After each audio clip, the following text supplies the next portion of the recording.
Alright, welcome Grand Archive fans. We've got here a wee bit of a spicy deck tech for you. We've got this undefeated Water Merlin deck. I'm calling it undefeated because clickbait's cool, but really, I only won 3 games and then drew the fourth one, so it's pretty much building the entire game plan around the Majestic Spirit. This card just sort of inspired me to play it, and it just looks absolutely destroys anyone who comes across it because it's very hard to kill. 4/10 with Intercept, True Sight and Vigor. It says your champions have Spell Shroud, and if another Crux element unit, which includes your champion, takes damage, prevent half of that damage rounded up. So it's a pretty good card to build around, and as soon as you get it out, your opponent is incentivized to kill it ASAP, or they'll probably just lose the game because they can't attack you, and you're just pounding them with a 4 attack unit every turn. So I built it with water to start with. You could probably build Merlin in any color you want, or any element you want really, just kind of changes the game plan a little bit. But I'm a water main from Dawn of Ashes days, so wanted to try that out first. It felt pretty strong still. Let's start off with the easy stuff, the floating memory. So we've got our bank here, 16 cards. It's usually found it to be about enough. We do have some stuff that eats floating memory, like the Paladin, but usually it's enough to level up and get as much as we need. So we got Fast Cure. I'm kind of on the fence about this one. It could maybe become like Gentle Respite, or the new Tamer one that costs 3, and you put a card into your memory and get floating memory. Fast Cure is kind of okay. You only gain the life if you have lower influence in them, which is quite a lot of the time, unless you've been doing Ascension shenanigans.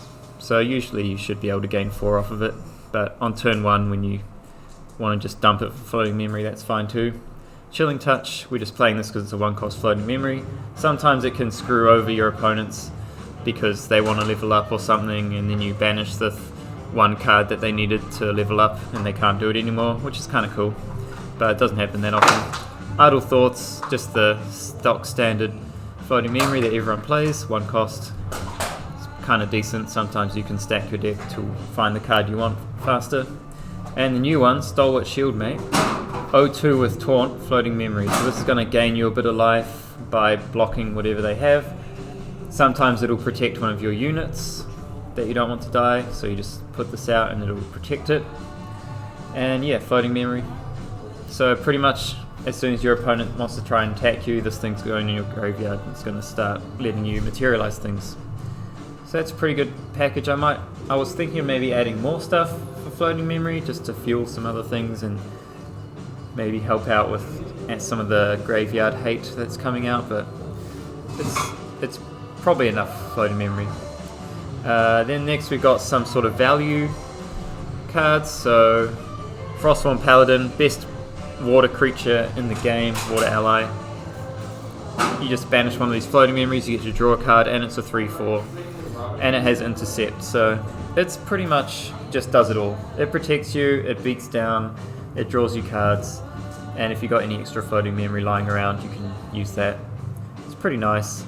Yeah, we'll see how this goes going forward. There's lots of raccoons and other Merlins floating around, so you might not have as much floating memory in your graveyard to fuel this, so it might get worse going forward, but for now it's pretty strong. We've got Tide Diviner, so this one is pretty insane. So I haven't really explained Merlin yet, but every turn you get a level counter, and on the odd counter you get no bonus, but when it's an even counter, you get to draw a card and you get +2 attack. So the reason that you get all these level counters is so that you can play things with efficiency better. like the Majestic Spirit card has efficiency and stuff. But Tide Diviner, if you have like 3 or 4 level counters on, pretty common, you get to look at the top 7 or 8 cards of your deck, put the best card in your hand, and then the rest goes in your grave, and hopefully a whole bunch of floating memory sits in there so you can get value off of that. So this card's just insane value. Fractal of Insight, this is basically the new Idle Thoughts. You pretty much just want to play this on the first few turns of the game. You get to glimpse 2, free up, fix your whole next few draws and stuff, and then from then on it just gives you resources every turn. So it's a bit worse in the late game because, you know, essentially if you're not glimpsing, it's almost as if you might as well just keep the card in your hand and put it in your memory or whatnot. But very good card, definitely a staple in pretty much all decks. We've got 2 Dungeon Guide for now. We do want to get to level 3, so it's nice having these. But you don't really need to rush too much. This is a very controlling deck. You've got a lot of stall, as we'll get into later. So just leveling up naturally is fine too. So we're not really in a huge rush. One cool thing that I found now playing this Dungeon Guide is with Fractal of Insight. You can rest Fractal of Insight and then you get to put 2 cards in your memory only. So that guarantees what cards you're going to banish with the Dungeon Guide. So that's really nice combo, and you know, removes a bit of the variance of Dungeon Guide, which is cool. Now we'll get on to the next set, which is the Protection. So we've got about 19 protection cards in here. Got old staples like Deflecting Edge, Water Barrier, but then we've got a whole bunch of new cards. So Resolute Stand, kind of similar to Deflecting Edge, or sort of reminiscent of Veiling Breeze. Resolute Stand says if a target unit would be dealt attack damage this turn, prevent 3 of that damage. So it costs 3 normally, but if you're level 2 or more, you can play it for free, but you skip your next draw phase. This thing is insane. It protects you from dying to things like Insol. Like if they Insol you, just play this and you take maybe like 5 or so damage tops. You can play this targeting your Majestic Spirit and it will save the Majestic Spirit from being beaten down. It can save your other units as well, I guess, if you need to, but most of the time it's saving your Spirit from dying. Free spells are just insane in any card game, what more can I say? Similar with Deflecting Edge, it's kind of the same thing. It's free if you have a sword out, which most of the time you will. And it's not quite as busted as Resolute Stand, but if your opponent's trying to kill Majestic Spirit and they're only just got enough damage to do so, then you can Deflecting Edge and save this. Then you can save yourself from dying, you can save Frostborn Paladin from dying, all sorts of good stuff. And it really throws your opponents for a loop. Water Barrier's in here as well as like a bit of an anti-mage card / anti cards like Rending Flames and whatnot. Most of the time this card felt a little bit useless because, I mean, my Spirit was protecting me the majority of the time, and it can't protect your units. It does, however, have Floating Memory, which is nice when you're level 2 or more, you're a mage, so Floating Memory for that, which is actually quite nice. That was quite relevant. Peaceful Reunion, this card, a lot of people probably don't like it too much, but you play it and neither player can attack until the start of your next turn. It's just a good stall card. Generally your opponent will just dump a bunch more stuff on the board and then hope to kill you the next turn, but potentially by then it just gives you that extra turn to get the Spirit out or draw other things that you need. So it's quite nice. Like stalling in this deck is quite important. Another card that is quite new and most people are excited for are Frostbinds. This card was alright. Pretty much everyone I played against knew about it and were playing around it, always keeping 2 cards in their hand, so they wouldn't get their thing negated. Sometimes you do snag some cards with it, but the main value of it is that it kind of makes your opponent second guess their actions and not use their entire hand resources. So it's alright. Probably keep it in going forward.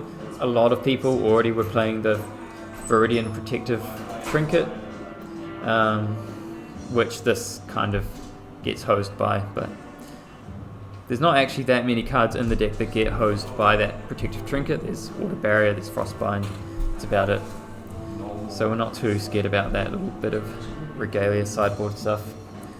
And then we have the Crux package. So we are Crux as level 3, so we get to play all the Spirit Blade stuff. So we've got Ascension, this card's just broken in combination with Sword of Avarice, just draw a whole bunch of cards, and it's great. You do that, you probably, if you play a few of these, you probably just win the game, because you have so many cards. Crux Sight, that gets you back Spirit of Ascension most of the time, lets you draw even more cards, and sometimes you can get back the Incarnate Majesty, which gets you the Magic Spirit, because if they kill your Spirit, you want to be able to replay it.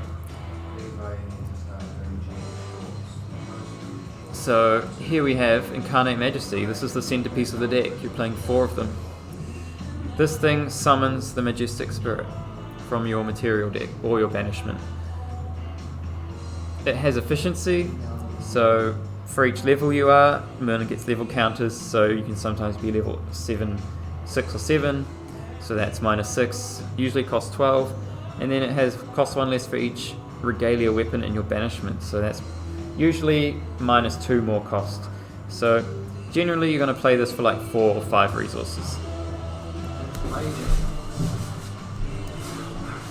I found, especially against like,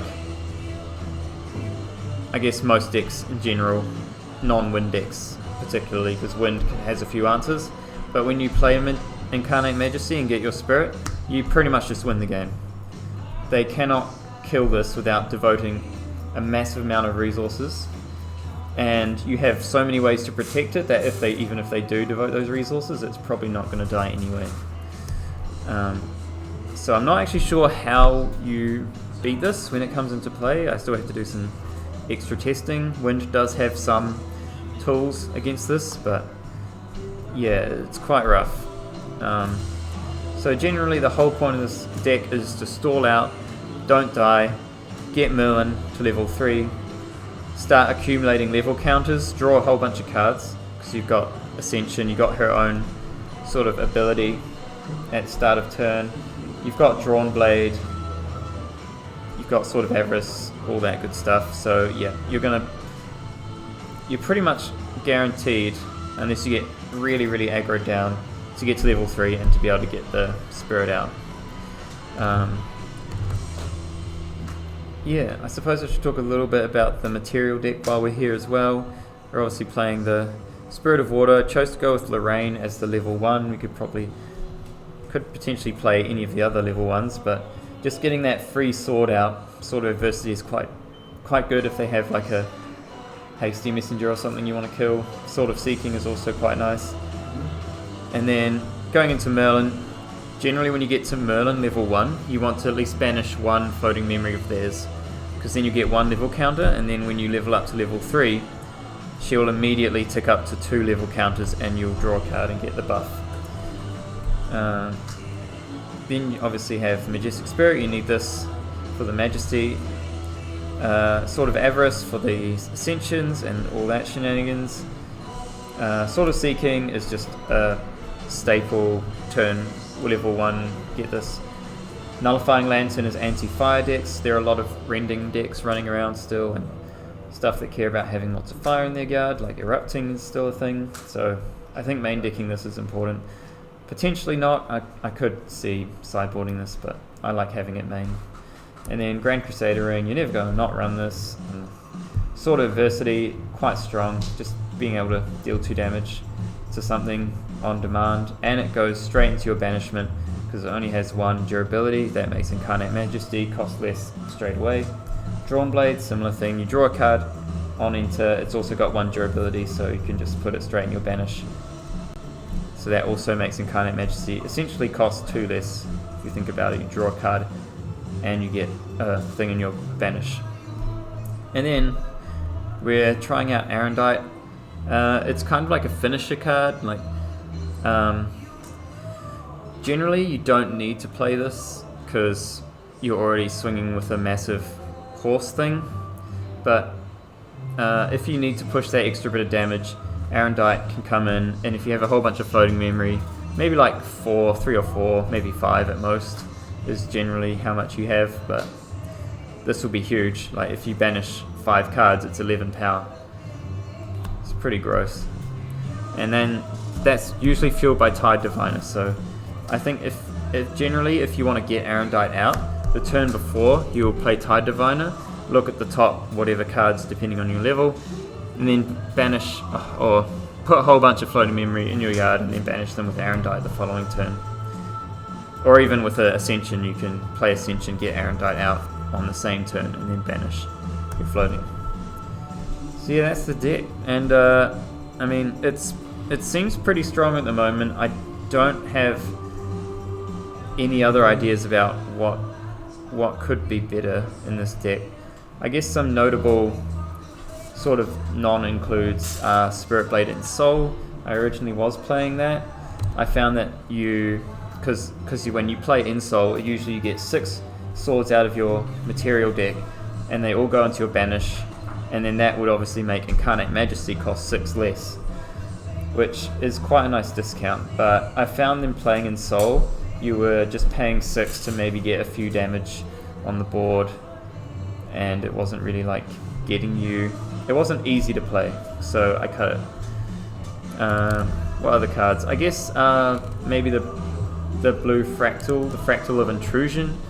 I was thinking about it, but then I found that it was really hard to get the memory to banish, play Fractal of Intrusion, and then banish something from their memory to get the full value out of it. And if you think about it, I guess you're banishing Floating Memory, which is a card that you would normally use to pay for materialization. So if you're not using Floating Memory, you have to use your real memory. So by stealing their memory, you're not actually getting ahead because you're getting rid of your Floating Memory, which means you're also getting rid of potentially one of your own resources. So it seemed good on paper, and it was exciting when you looked at it in the spoilers, but I don't really like the card after playing with it. And yeah, I mean, I've got a little bit of a sideboard here, but to be honest, I just put random cards in here. Tithe Proclamation is quite good. There might be some Rye still running around, and I guess in the mirror it stops them going off super hard with Ascension, but it also affects you. Prismatic Edge, this is quite good against fire decks. I mean, it's always going to be draw a card on enter because you have heaps of water, but against fire, getting that 3 damage is nice. Chalice of Blood, I like this against aggressive decks. You know, you've got heaps of life, you have 28, so you're probably going to at some point be able to draw off this and be still quite healthy. Fracturize, I feel like this is pretty important, like against other Arendites and things like that. You just don't want. You could even fracturize a Sword of Avarice, and then they won't be able to get Sword of Avarice again. So this seems like a pretty important sideboard card. Spirit's Blessing, I kind of thought about putting this in. Like you can make Arendite huge and then attack twice with it. Could be a thing. Seems fine. Some ideas of what to put in, but your sideboard I guess will depend on your meta and things like that. But yeah, I mean, what can I say? Merlin is insanely strong. You get to draw a extra card every 2 turns. You get to play the Majestic Spirit for a massive discount, and then you've got all this control package that just makes it almost impossible for your opponent to kill you. So if you're looking for a very strong deck going forward, maybe you're going to Ascent Houston, I would recommend looking into Merlin in any color really. I just like water a lot, but wind is also looking quite strong, and fire as well. You may have seen of some video, or maybe a video coming up of some fire Merlin. But yeah, hope you enjoyed that. If you also like water, tell me in the comments below, and yeah, we'll catch you on the next one. Card Merchant Nelson hosts your favorite card games like Magic, Pokemon, Flesh and Blood, and more. Check out our online store for singles, sealed product, events, and accessories, and start playing today.